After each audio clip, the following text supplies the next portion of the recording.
I'm Sophia, 29, a pediatric nurse, and my sister slapped my 10-month-old daughter, Lily, at Christmas dinner. She did it right in front of our parents, who then sat in a thick, suffocating silence, their gazes glued to their dinner plates as if the pattern on the porcelain held the secrets to the universe. When I cried out in shock, a sound torn from my very soul, my sister, Chloe, just rolled her eyes and said, "Oh, calm down, Sophia. It was just a tap. You're being so dramatic." In that moment, watching the small red mark appear on my daughter's perfect, chubby leg, the world seemed to tilt on its axis. But then my husband, Liam, a man whose calmness in chaos was forged in crucibles I could only imagine, stood up. He didn't raise his voice. He didn't have to. His presence alone was enough to silence the air conditioner's hum. He looked my sister dead in the eye and said 2 words, "Get out." And she did. She never came back, and in doing so, she gave me the greatest gift I'd ever received: peace. To understand how a family dinner could devolve into such a scene, you have to understand the ecosystem of my family. It revolved around one son, Chloe. She was 3 years older, brighter, louder, and in our parents' eyes, infinitely more valuable than I ever was.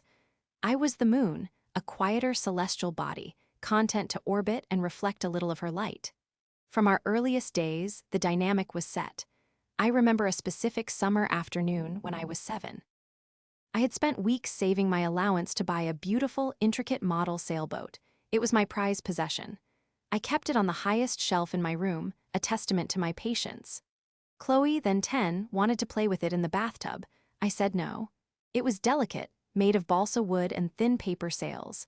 An hour later, I heard a crash from the bathroom. I ran in to find the shattered remains of my boat clogging the drain, its sails soggy and torn. Chloe stood there, water dripping from her hair, and when our mother, Helen, ran in, Chloe pointed a trembling finger at me and said, "Sophia pushed me. I was just looking at it and she pushed me, and it fell." My mother didn't even look at me. She knelt, gathered a sobbing Chloe into her arms, and shot me a look of pure disappointment. "Sophia, how could you be so jealous of your sister?" she'd asked, her voice laced with a familiar weariness. My father, Robert, who had appeared in the doorway, simply shook his head and walked away. My protests, my tears, my truth, they were all irrelevant. I was punished, grounded for a month for being malicious. Chloe was given ice cream and a new doll to soothe her trauma. I didn't just lose my sailboat that day, I learned a fundamental lesson. In our family, there was Chloe's truth, and then there was the inconvenient noise I made. My truth didn't matter. This pattern repeated itself endlessly, evolving as we grew older. In high school, Chloe was the debate team captain, the lead in the school play, the one whose academic awards lined the mantelpiece. I was a quiet student who loved biology and spent my weekends volunteering at the local animal shelter. My passions were deemed quaint hobbies, while Chloe's achievements were indicators of her brilliant future. The day I received my acceptance letter to nursing school was a quiet affair. My mother glanced at it and said, "Oh, that's nice, dear. It's good to have a practical skill." She then taped it to the refrigerator, beneath a newspaper clipping detailing Chloe's victory in a statewide moot court competition. 2 weeks later, when Chloe was accepted into a prestigious law school, my parents threw a lavish party. Our home was filled with balloons and beaming relatives. My father gave a toast, his voice thick with pride, declaring Chloe was destined for greatness. I stood in the corner, holding a tray of appetizers, feeling as invisible as I ever had. It wasn't that they were cruel in an overt way. It was a cruelty of omission, of casual dismissal. My life, my choices, my feelings were simply a lower priority. When I announced I was getting married to Liam, a man I had met during a hospital charity event, their reaction was lukewarm. Liam was steady, kind, and deeply respectful of my work and my spirit. He was a major in the military, a commander, yet he carried himself with a quiet humility that I adored. My parents, however, found him unimpressive. "A soldier," my mother had said, a delicate wrinkle forming between her brows. "Is that a stable career, Sophia? Chloe's fiancé is a partner at his firm." They compared my quiet, honorable man to Chloe's flashy, arrogant fiancé, and Liam, of course, came up short in their estimation. They didn't see the strength in his gaze, the unwavering integrity that defined him. They only saw that he didn't fit into the narrative of success they had constructed around Chloe. The birth of my daughter, Lily, should have been a moment of pure joy that transcended all of this. And for me, it was. Holding her for the first time, I felt a love so fierce and protective it was like a physical shield around my heart. For Liam, she was his entire world. But for my family, Lily's arrival was just another event to be measured against the grand scale of Chloe's life. Chloe, who had married her corporate lawyer husband a year prior, was vocally and proudly child-free. She saw children as messy, loud inconveniences that derailed a career. Therefore, my choice to become a mother was, in her eyes, yet another example of my lack of ambition. The passive aggression started almost immediately. "Oh, you look so tired, Sophia," she'd say with a pitying smile during a visit. "But I guess that's what happens when you trade boardrooms for playpens." My parents would chuckle nervously, changing the subject but never, ever defending me. When Lily would coo and gurgle, drawing the attention of other relatives, I'd see a flicker of annoyance in Chloe's eyes. She was used to being the main event. A baby, with its innocent and undeniable charm, was a rival she couldn't out-talk or intellectually dismantle. Lily was stealing her spotlight, and she couldn't stand it. The tension had been building for 10 months, a low-pressure system gathering moisture and energy. I just didn't realize that Christmas dinner would be the day the hurricane finally made landfall. The weeks leading up to Christmas were filled with a low-grade dread that settled in my stomach like a cold stone. Every phone call with my mother was a minefield of carefully worded questions and suggestions, all designed to manage Chloe's delicate sensibilities. "Sophia, dear," she said one Tuesday afternoon, her voice artificially bright, "I was just on the phone with Chloe. She's so looking forward to seeing everyone, but you know how she is about noise. Do you think you could try to make sure Lily isn't, well, too disruptive during dinner?" I closed my eyes, rocking Lily gently in my arms. "Mom, she's a baby. She makes baby noises. I can't exactly put her on mute." I know," she said quickly, the familiar sound of appeasement in her tone. "It's just that Chloe's had such a stressful quarter at work. She really needs a peaceful holiday. We just want a nice, calm family Christmas." A nice, calm family Christmas was code for a Christmas where Chloe is happy. It always had been. Every year, the menu was catered to her tastes, the schedule arranged around her social obligations, the conversation steered towards her accomplishments. My role, and my father's, was to be a smiling, agreeable audience. Now, it seemed, I was expected to ensure my 10-month-old daughter understood her role as well. Liam saw the stress etched on my face when I got off the phone. He was home on a short leave for the holidays, a rare and precious gift. He came up behind me and wrapped his arms around my waist, resting his chin on my shoulder and looking down at Lily, who was now sleeping peacefully against my chest. "Your mom again?" he asked softly. I nodded, leaning back into his warmth. "She wants me to guarantee that our baby won't act like a baby on Christmas Day, because it might stress out my 32-year-old sister." Liam sighed, a quiet, frustrated sound. He never badmouthed my parents, but he saw the dynamic with a clarity I had been conditioned to ignore for most of my life. He saw the inequity, the casual cruelty of their favoritism. "Chloe's an adult," he said simply. "She can manage her own stress. Your only job is to take care of our daughter and enjoy your first Christmas with her." His words were a balm, but the anxiety lingered. A few days later, a package arrived. It was from Chloe. Inside was an expensive-looking designer baby outfit in a sterile shade of beige, along with a card. "For Lily," it read. "So she can at least look sophisticated, even if she can't be quiet. See you at Christmas." See, the barb was so perfectly Chloe, a gift that was actually an insult, wrapped in a veneer of generosity. I threw the outfit in the back of the closet. Lily would be wearing the red velvet dress I had picked out for her, the one that made her look like a tiny, perfect Christmas ornament. The day before Christmas Eve, Chloe called me directly. It was unusual. She rarely initiated contact unless she needed something. "Sophia," she began, dispensing with any pleasantries, "I need to talk to you about the seating arrangement for dinner." I was momentarily stunned into silence. The seating arrangement. "Yes, Mom told me she was planning on putting you, Liam, and the baby at the main table. I just don't think that's going to work. Why not? It's where we always sit. Because, she said, her voice dripping with condescending patience, if the baby starts to fuss, you'll be right in the middle of everything, disrupting the entire meal. It makes more sense for you to sit at the smaller table in the corner by the window. That way, if you need to, make a quick exit to the other room with her.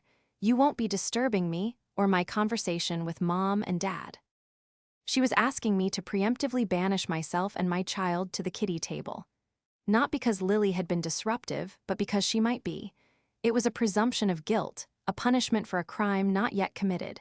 The audacity of it stole my breath. No, Chloe, I said, my voice firmer than I intended. We're not doing that.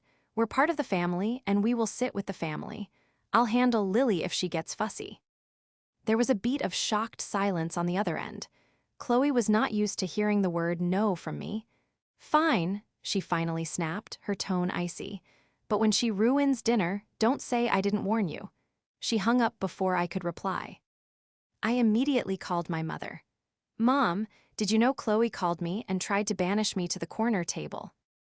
Helen sighed, a long-suffering sound I knew all too well. It was the sigh she used when she was caught between her two daughters and had to perform the delicate dance of pretending to be neutral while siding entirely with Chloe. Oh, Sophia, you know how she is. She doesn't mean it maliciously. She's a lawyer. She just thinks strategically. She was just trying to be practical. Practical? Mom, she was being insulting and exclusionary. She was treating my daughter like a nuisance before we even walk in the door. Don't be so sensitive, she chided gently. Let's not make a mountain out of a molehill. Just come for dinner and everything will be fine. I'll make sure of it. Her words were meant to be reassuring, but they felt like a dismissal. She wasn't validating my feelings, she was managing them. She was telling me, once again, to swallow my hurt for the sake of keeping the peace. That night, as I packed Lily's diaper bag for the next day, Liam watched me from the doorway of the nursery. My movements were tense, jerky. I was triple-checking everything: diapers, wipes, a change of clothes, teething toys, a bottle. I was arming myself for a battle I didn't want to fight. We don't have to go, he said quietly. I stopped, my hand hovering over a small stuffed elephant. I looked at him, at the sincere offer in his eyes. He would take the fallout from my parents. He would stand between me and their disappointment without a second thought. The temptation to say yes, to stay home in our peaceful little sanctuary, was immense. But a stubborn part of me, the part that hadn't been completely eroded by years of being second best, resisted. No, I said, shaking my head. It's Lily's first Christmas. She should meet her grandparents. And besides, if we don't go, we're letting Chloe win. We're letting her control us from afar. I'm so tired of letting her win. Liam nodded slowly, understanding. He walked over and took the diaper bag from my hands, zipping it shut. Okay, he said, his voice low and steady. We go, but we go as a team. You, me, and Lily, we are Team Miller. And if anyone at all, makes you or our daughter feel anything less than welcome, we leave. No questions, no negotiations. Deal. I looked into his clear, steady eyes and felt a wave of gratitude so powerful it almost brought me to tears. He was my anchor. Deal, I whispered. We stood there for a long moment, a silent pact made in the soft glow of the nursery nightlight. We would walk into the lion's den, but we would walk in together. We arrived at my parents' house at precisely 4 o'clock, the time we were told to be there. The air was crisp and cold, carrying the scent of pine from the wreath on the front door. As we got out of the car, I could feel the familiar knot of anxiety tightening in my chest. I took a deep breath, adjusted Lily in her car seat, and plastered on a smile. Ready, Team Miller? I asked, looking at Liam. He gave me a short, confident nod, his eyes crinkling at the corners. Ready? He lifted the carrier, and together we walked up the stone path to the house I grew up in. The moment we stepped inside, the atmosphere hit me. It was one of forced festivity. Christmas carols played softly from a speaker in the living room, but they couldn't quite mask the underlying tension. My mother, Helen, rushed forward to greet us, her smile a little too wide, her eyes darting nervously towards the living room where Chloe was presumably holding court. "Sophia, Liam, you're here, and look at little Lily," she cooed, peering into the carrier. "Oh, she's wearing her pretty red dress." "How lovely." Chloe and her husband, Mark, were already there, seated on the plush white sofa. Chloe had a glass of wine in her hand, and she barely glanced up as we entered. "Oh, you made it," she said, her tone flat. Mark, a man who always looked vaguely bored, offered a lazy wave. My father, Robert, emerged from his study, gave me a perfunctory hug, and immediately turned his attention to Liam. "Liam, good to see you. How are things on the base?" The converse. Ation flowed around me. Liam, ever polite, answered my father's questions about his work. My mother fussed over Lily, taking her from the carrier and holding her a little awkwardly, as if she were a fragile, unpredictable object. Chloe and Mark talked loudly about their upcoming ski trip to Aspen, their voices dominating the room. I stood in the middle of it all, feeling like a ghost at the feast. For the first hour, things were deceptively calm. Lily, bless her heart, was on her best behavior. She sat on my lap, happily gumming a teething ring, her wide eyes taking in the glittering lights of the Christmas tree. She was a beacon of innocence in a room thick with unspoken history. Every time Lily made a happy squeal or a soft coo, I would see Chloe's eye twitch almost imperceptibly. She was trying to tell a long, dramatic story about a difficult case she had won. And Lily's baby noises were like tiny interruptions to her monologue, throwing her off rhythm. My mother, sensing this, kept trying to run interference. "Oh, Chloe, that sounds fascinating," she'd say loudly, trying to draw the focus back to her. "Tell us more about what the senior partner said." Dinner was announced, and my heart began to pound a little faster. This was it, the main event. As we moved towards the dining room, I saw with a sinking feeling that my mother had indeed tried to compromise on the seating arrangement. She hadn't banished us to a corner table, but she had placed me and Liam at the far end of the long mahogany table, as far away from Chloe as possible. Chloe was seated in her usual spot of honor, to the right of my father. It was a clear, unspoken message. The potential problem had been quarantined. Liam squeezed my hand under the table as we sat down.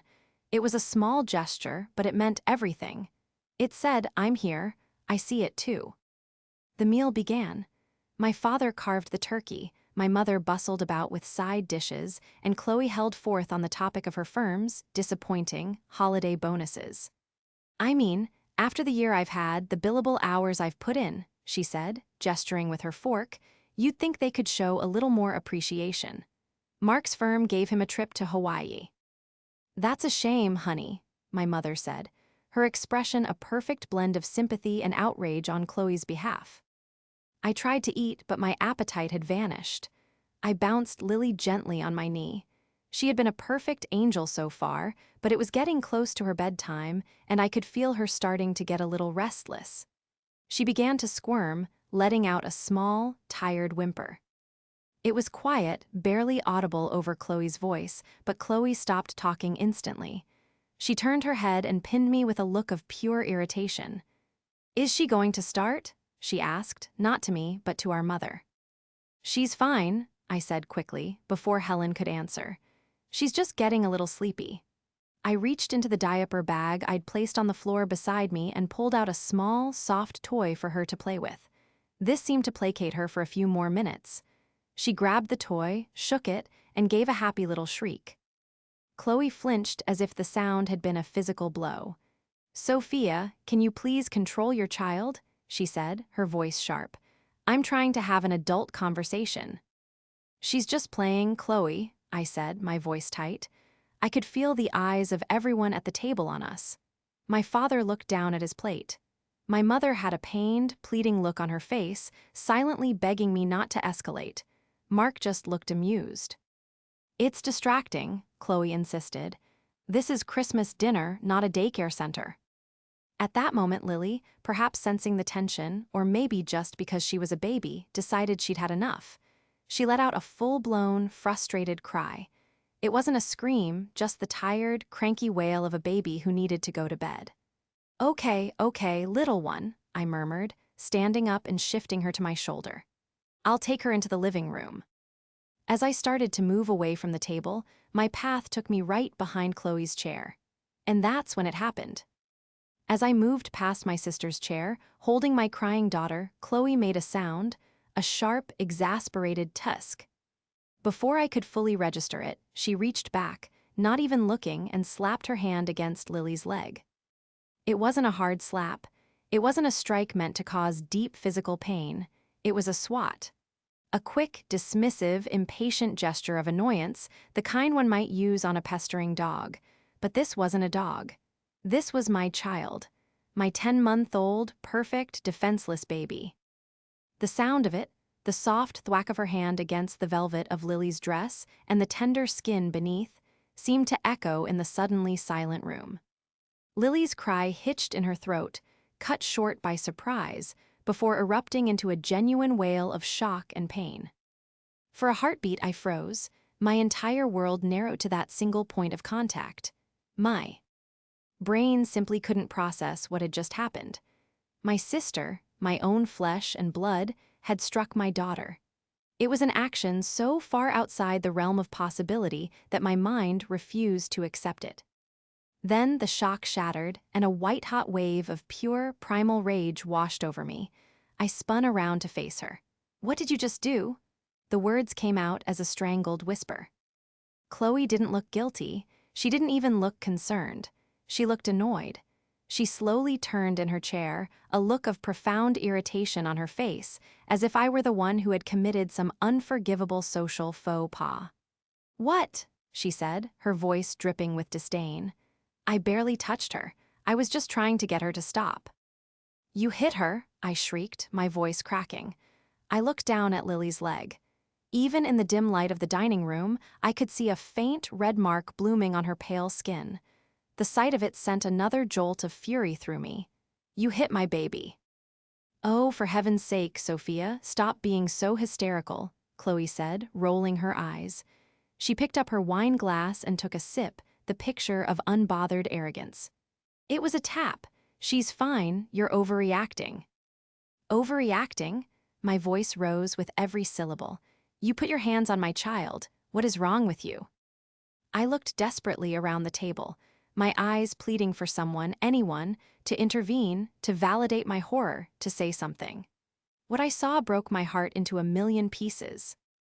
My father, Robert, was staring intently at his slice of turkey, pushing a stray pea around his plate with his fork. His face was a mask of determined neutrality.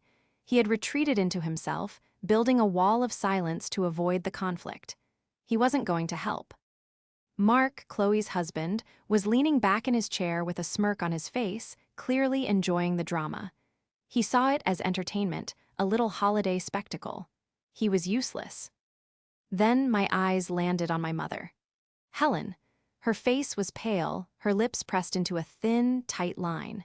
She looked from me to Chloe and back again, her expression one of pure, unadulterated panic.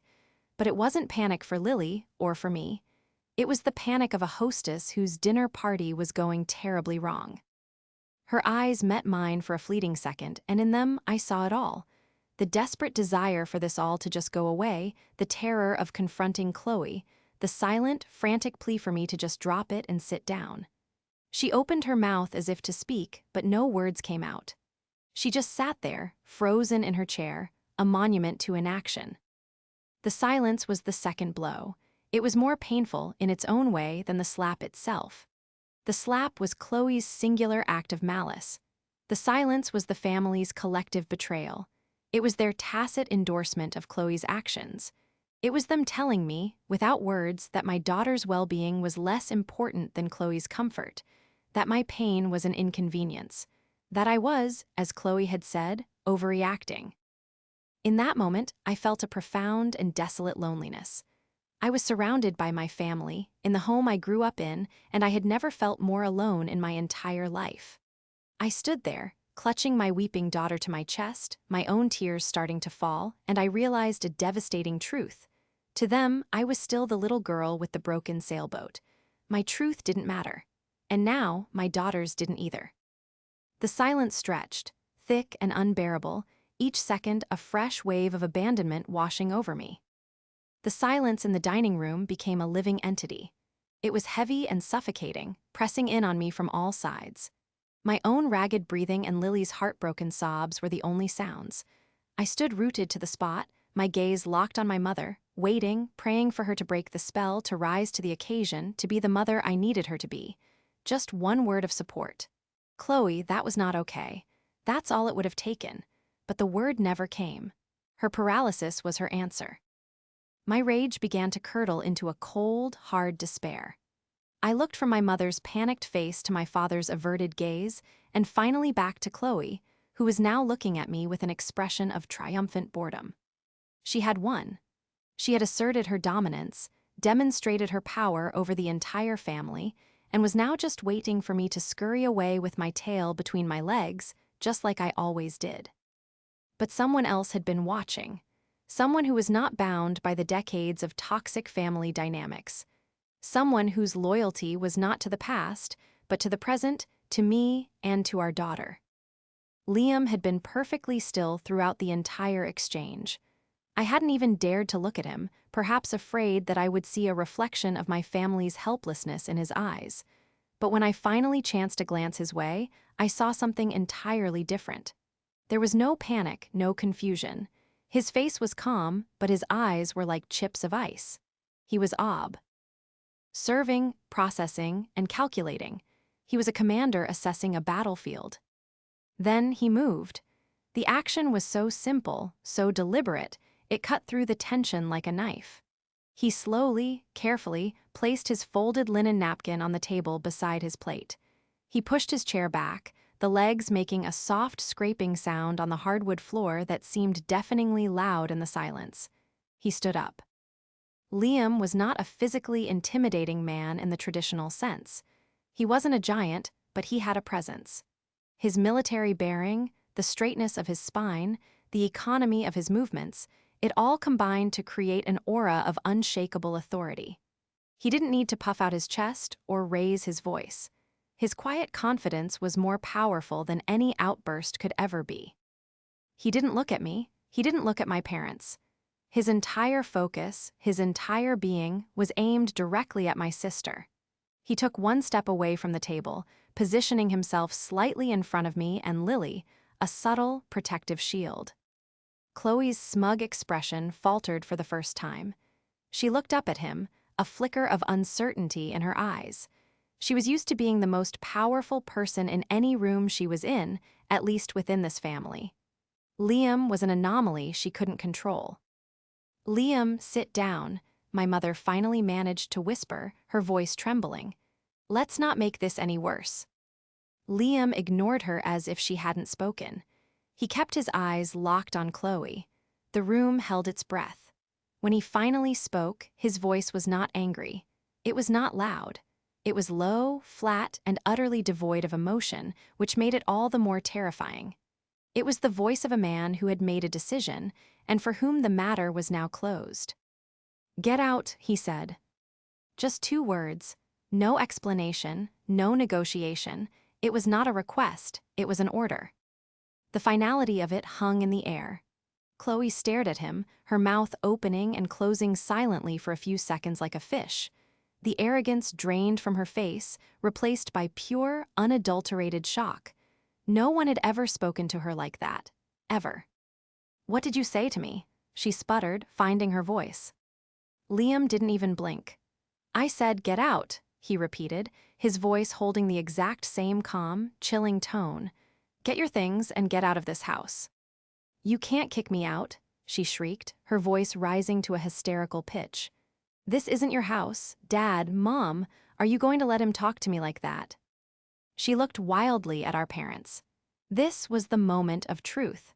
This was when they were supposed to leap to her defense, to put the impertinent outsider in his place, to restore the family's natural order. But they were staring at Liam, utterly mesmerized by the force of his will. My father looked pale and shaken. My mother looked like she was about to faint. They were rabbits caught in the headlights of a reality they had spent their entire lives trying to avoid. They said nothing. Their silence, which had been a weapon against me moments before, was now a weapon against Chloe. Seeing she would get no help from them, Chloe's fury turned back to Liam. "You have no right." "I have every right," Liam said, his voice dropping even lower, becoming even more intense. "You put your hands on my daughter. You forfeited your right to be in her presence, so you will leave, now." Chloe's husband, Mark, finally seemed to realize this wasn't just entertainment anymore. He nervously cleared his throat and started to stand up. "Now, hold on a minute, pal." Liam shifted his gaze to Mark for a fraction of a second. He didn't say a word, he just looked at him. And Mark, the high-powered, blustering lawyer, sat back down in his chair as if he'd been pushed. Defeated, Chloe threw her napkin onto her plate. "Fine," she spat, her face contorted with rage and humiliation. "I don't want to be in this house with you psychopaths anyway." She shoved her chair back violently, grabbed her purse, and stormed out of the dining room. A moment later, we heard the front door slam shut with a resounding bang. The sound echoed through the house, leaving a ringing silence in its wake. My parents were still frozen, staring at the empty space where Chloe had been. My own tears had stopped. I was just numb, holding Lily, who had quieted and was now looking with wide, curious eyes at her father. Liam turned to me, his face softening instantly. "Are you okay?" he asked gently.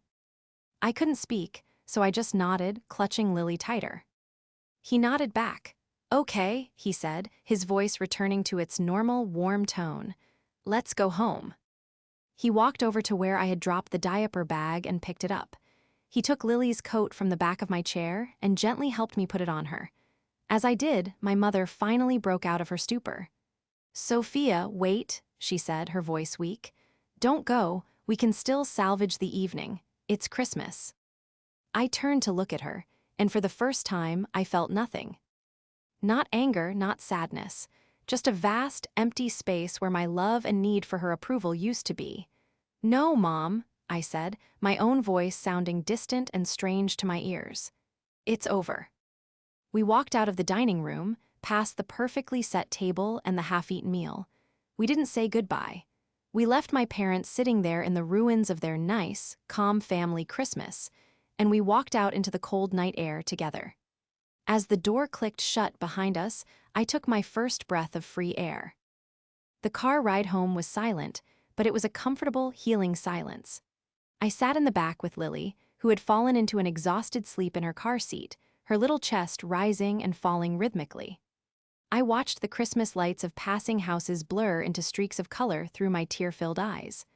I wasn't crying from sadness anymore, but from a complex cocktail of relief, shock, and a strange, burgeoning sense of peace. Liam drove, his hands steady on the wheel, his presence a quiet, solid reassurance in the dark. When we got home, he carried Lily inside and straight up to her nursery. I followed, and we worked together in our familiar, practiced rhythm, changing her into her pajamas and laying her gently in her crib. She didn't even stir. We stood over her for a long moment, watching her sleep, a silent promise passing between us that we would never let her be in a situation like that again. Downstairs, Liam made tea while I sank onto the sofa, pulling a soft blanket around me. The adrenaline was finally wearing off, leaving a deep, bone-weary exhaustion in its place. He handed me a warm mug and sat beside me, not too close, giving me space. "Thank you," I whispered, my voice hoarse, "for what you did. No one has ever stood up to her like that for me." He just nodded, taking a sip of his own tea. "There was no other option, Sophia," he said simply. "He or she who tolerates evil is just as guilty as he who perpetrates it. You don't allow a threat to remain in your perimeter. Ever. And she was a threat to our daughter." His military phrasing was stark, but it was exactly what I needed to hear. He hadn't seen it as family drama. He had seen it as a threat assessment, and he had acted accordingly. He had neutralized the threat. The clarity of it was breathtaking. For my entire life, I had been navigating the murky, emotionally manipulative swamp of my family's dynamics. Liam saw it in simple black and white, right and wrong, protect your own. The first phone call came the next morning. It was my mother. I saw her name on the screen and my stomach clenched. I almost didn't answer, but Liam gave me a supportive nod. I took a breath and picked up. Hello. Sophia, my mother began, her voice strained and artificially cheerful. Merry Christmas, dear. Mom, I said, my voice flat.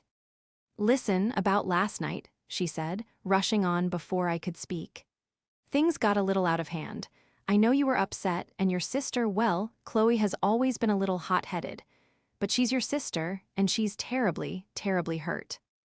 I was stunned into silence. She was hurt. Hurt. Mom, she hit my daughter. Oh, it was a tap, Sophia, you know it was, she said dismissively. She didn't mean anything by it, but what Liam did, that was a deliberate and cruel act of humiliation. In her own parents' home, Chloe is beside herself. She feels completely betrayed. The gaslighting was so blatant, so audacious, it almost made me laugh. She was trying to rewrite history in less than 24 hours. She was reframing Liam, our protector, as the villain, and Chloe, the aggressor, as the victim. So what do you want, Mom? I asked, my voice cold. Well, she said, and I could hear the hesitation, the careful preparation for what she was about to ask. I think it would go a long way towards healing this rift if you and Liam called Chloe and apologized. I actually did laugh then, a short, bitter sound. Apologize? Apologize for what? For protecting our child from her abusive aunt. Don't use that word, Sophia, she snapped, her cheerful facade finally cracking. It wasn't abuse. It was a family squabble that your husband blew completely out of proportion. He embarrassed all of us. He embarrassed your father and me. He humiliated your sister. You need to fix this. You need to be the bigger person. Being the bigger person was my family's code for letting Chloe get away with it.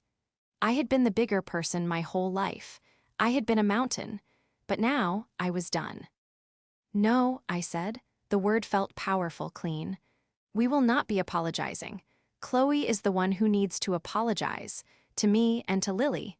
And frankly, Mom, you and Dad need to apologize too, for sitting there and doing nothing. There was a sputtering on the other end of the line. Apologize? For what? For being gracious hosts in a difficult situation. For being cowards, I said, the words tasting like freedom. We. Ray done, Mom. This conversation is over. I hung up the phone before she could reply. My hand was trembling, but my heart was steady. The calls continued for days. First my mother again, this time in tears, accusing me of destroying the family. Then my father in his first proactive communication with me in recent memory, his voice gruff and disappointed. Your mother is a wreck, Sophia, he said. This isn't like you. Family is family. You need to make things right with your sister. He didn't mention Lily once. Through it all, Liam was my rock. He listened to my tearful retellings of the phone calls. He held me when I doubted myself, when the years of conditioning whispered in my ear that maybe I was the one causing problems. You're not destroying the family, Sophia, he told me one night as I cried in his arms. You're saving ours. You're drawing a line in the sand and saying that the cycle of dysfunction stops here. With us. With Lily. That's the bravest thing you can do. A week after Christmas, a letter arrived. It was on thick, expensive stationery, the kind Chloe used for her professional correspondence. It wasn't an apology. It was a list of demands. In it, she outlined the conditions under which she would be willing to consider reestablishing contact. The list included a formal, written apology from Liam, a verbal apology from me, and an agreement that whenever we were at a family function, Lily would be kept in a separate room if she was being disruptive. I read the letter out loud to Liam. When I finished, he didn't say a word. He just took the letter from my hand, walked over to our fireplace, and dropped it into the flames. We watched it curl, blacken, and turn to ash. That was our answer. The silence that followed was profound. After the letter, the calls and texts from my parents dwindled and then stopped altogether. It seemed they had made their choice. They had sided with Chloe, retreating to the familiar comfort of her orbit rather than navigating the uncomfortable new reality I had presented them with. The chasm that had opened on Christmas night had become a permanent canyon between us. The first few months were hard. There was a phantom limb quality to the estrangement. I would see something in a store and think, oh, Mom would love that, before the cold reality set in.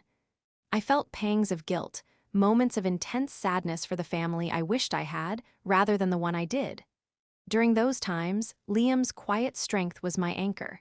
He didn't try to solve my grief, he just sat with me in it. He would take Lily from my arms when he saw the sorrow in my eyes, giving me a moment to breathe. He would remind me, gently, "You chose peace, Sophia. It's okay to mourn what you had to leave behind to get it." My own little family became my entire world. Free from the constant, low-level anxiety of anticipating Chloe's next slight or my parents' next disappointment, I felt a weight lift from my shoulders I hadn't even known I was carrying. Our home was a sanctuary of calm. We celebrated small milestones, Lily's first steps, her first words, Dada, much to Liam's delight, with a pure, uncomplicated joy. Our laughter didn't have to compete with anyone else's monologue. Lily's squeals were just a happy soundtrack to our lives, not a disruption. As the year went on, I found myself thriving. I went for a promotion at the hospital and got it, stepping into a leadership role as a charge nurse on the pediatric floor. I found my voice not just at home, but at work, advocating for my small patients and my fellow nurses with a confidence that had been buried under years of being told to be quiet. I realized that my quaint hobby of caring for others was, in fact, my superpower. When the next Christmas season approached, a flicker of the old sadness returned. The thought of a Christmas without my parents felt wrong, unnatural. One evening in early December, I confessed my feelings to Liam. "Do you think I should call them?" I asked, my voice small. "Just to, I don't know, see if things have changed." He looked at me with his steady, loving gaze. "Have you received an apology?" he asked. "No," I admitted. Has anything, from their side, indicated a change of heart or a willingness to see your perspective? "No." "Then what would you be hoping to achieve by calling?" he asked gently. "Are you prepared to go back to the way things were?" And the answer was a resounding, absolute no. I would never go back. I would never subject Lily to that environment. I would never again make myself small to accommodate my sister's ego. The thought of it was enough to extinguish the last embers of my nostalgic sadness. So we planned our own Christmas, just the three of us. We bought a tree and decorated it while singing off-key carols. We baked cookies and made a mess in the kitchen. On Christmas morning, we sat on the floor in our pajamas, watching Lily's face light up as she tore the wrapping paper of her gifts. The joy in the room was so pure, so potent, it was almost tangible. There was no tension, no walking on eggshells, no forced smiles. There was just love. Late in the afternoon, my phone buzzed. It was a picture message from a cousin. It was a photo of the family Christmas dinner at my parents' house. There they were, my mother, my father, Chloe, and Mark, all smiling for the camera around the mahogany table. But their smiles didn't reach their eyes. The room looked stiff, formal. Chloe was the undeniable center of attention, but there was a hollowness to the scene, a void that their forced cheer couldn't fill. They looked like people playing a part in a play that had been running for too long. I looked at the picture, then I looked across my own living room at my husband, who was on the floor, patiently showing our daughter how to stack a new set of colorful blocks.